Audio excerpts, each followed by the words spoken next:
Vamos explicar direitinho aquilo que é considerado um dos maiores avanços da história da ciência. Esperança de solução para um dos problemas mais graves que podem acontecer com o corpo humano. Exatamente, um avanço só comparado à chegada do homem à Lua. É um dos desafios mais formidáveis da medicina: reverter a paralisia. Este cientista passou a vida trabalhando para realizar um sonho: regenerar lesões na coluna vertebral.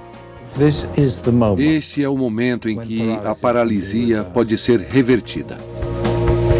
Este é o primeiro paciente do mundo a receber um tratamento pioneiro. Quando começa a dar certo, é como se a vida recomeçasse, como nascer de novo. É incrível ver como algo que se imaginava impossível está se tornando realidade.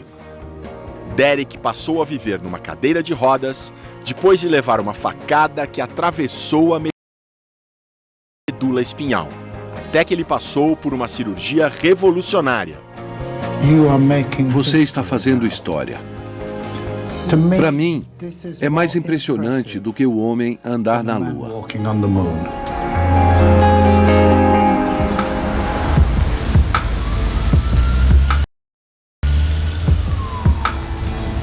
Derek vive no interior da Polônia.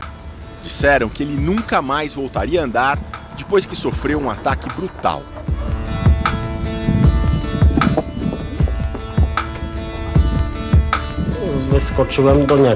Ele veio na minha direção.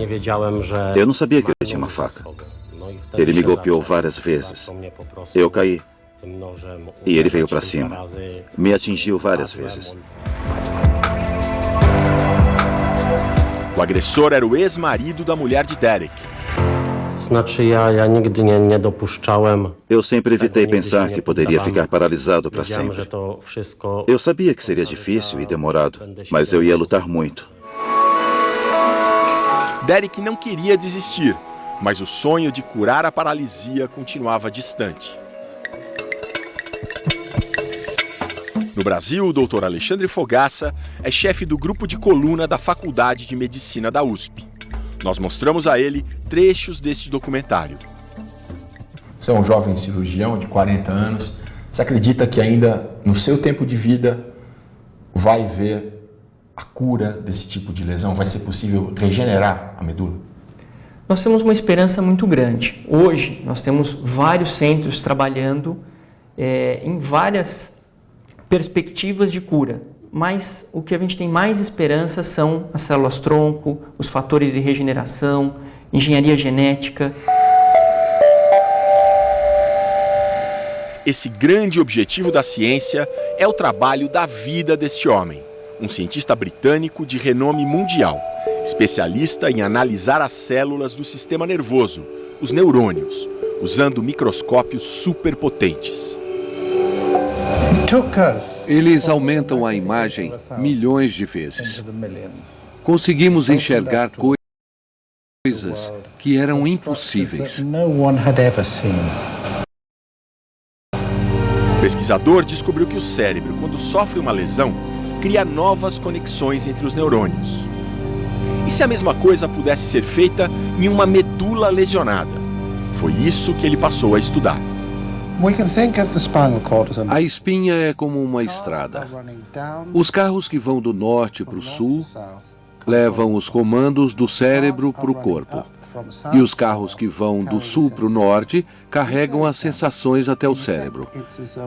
Se acontece um ferimento grave, é como se uma ponte se rompesse na estrada.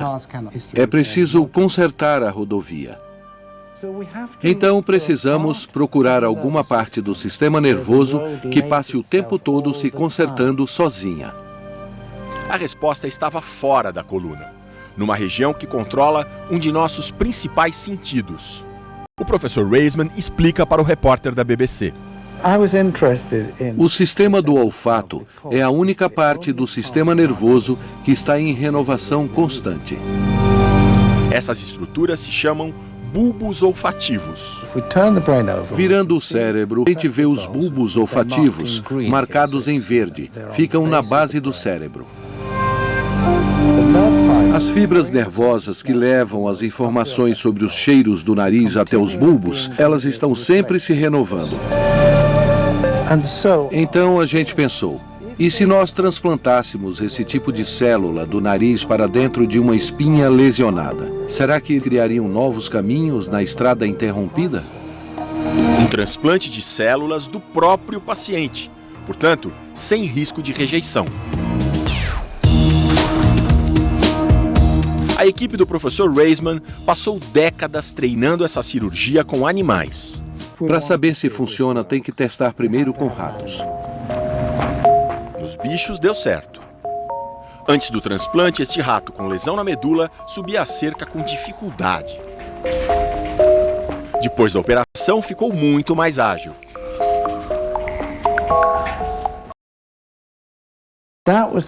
Aí eu vi que podia funcionar. Isso mudou a minha vida.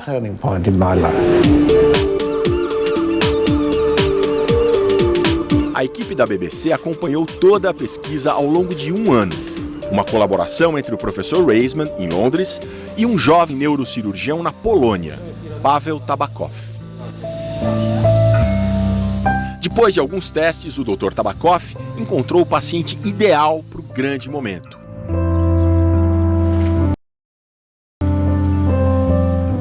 Derek Fidyka, paralisado depois de sofrer um ataque a facadas em julho de 2010. O Dr. Tabakow percebeu que Derek era o paciente perfeito porque tinha uma lesão bem definida. Colocamos o Derek, que estava paralisado há mais de 1 ano, num programa super intenso de reabilitação. Era para ter certeza de que o caso dele não tinha mesmo cura, que se ele melhorasse seria mesmo por causa da operação e não por uma recuperação espontânea. Em 6 meses, ele não melhorou. Aí eu falei com ele sobre um possível transplante das células do bulbo olfativo.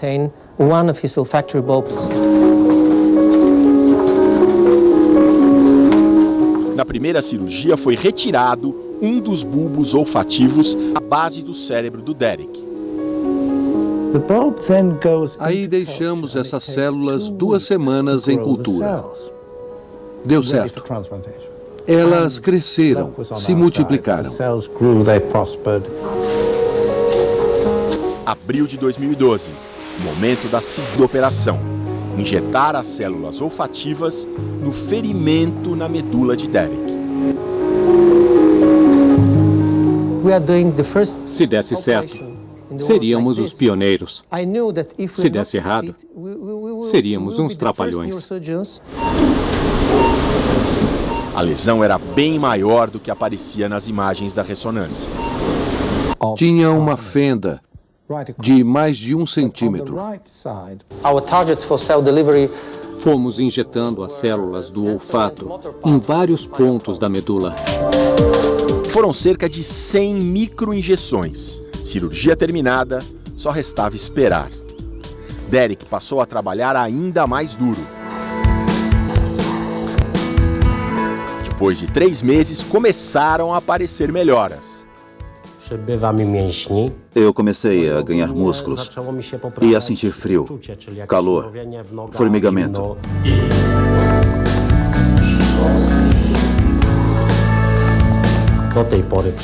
Antes da cirurgia, eu não conseguia pedalar.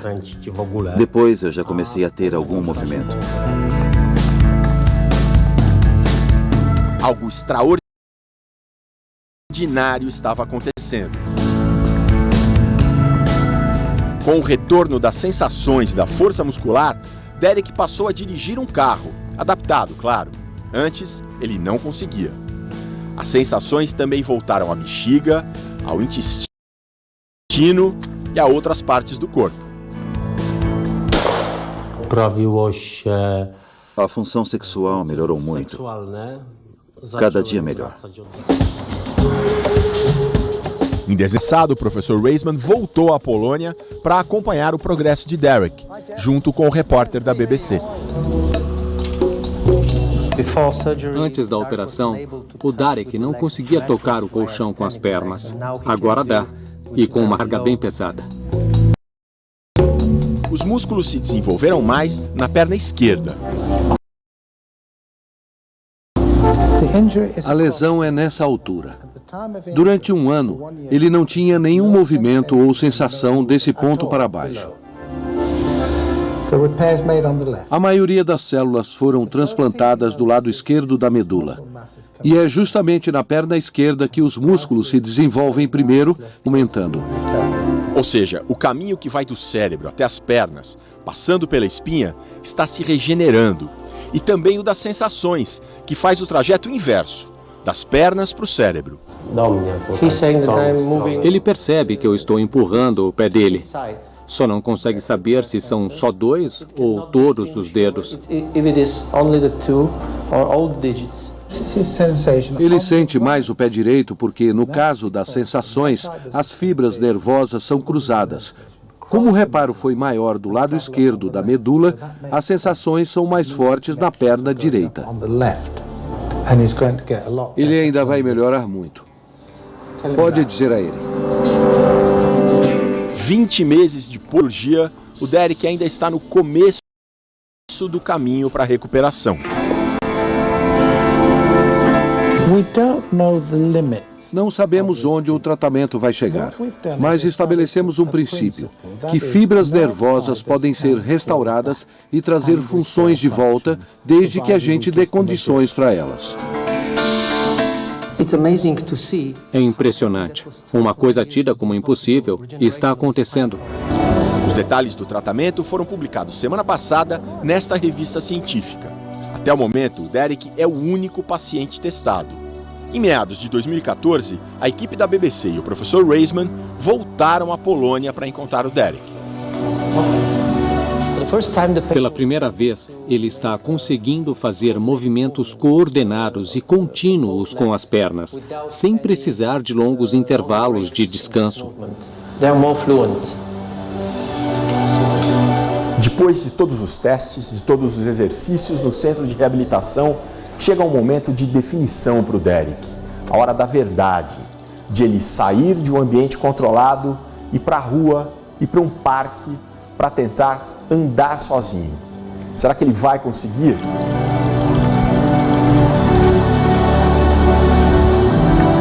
Uma grande jornada.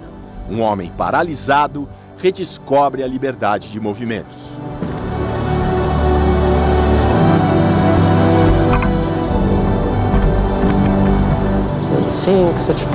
Isso me motiva a fazer novas cirurgias com mais pacientes. O caminho está aberto.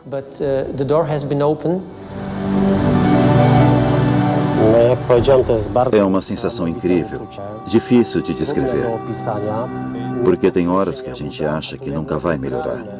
Mas quero dizer para quem está assistindo, para nunca desistir, para lutar. Porque alguma porta vai se abrir. Że trzeba walczyć i zawsze jakaś furtka w życiu się znajdzie.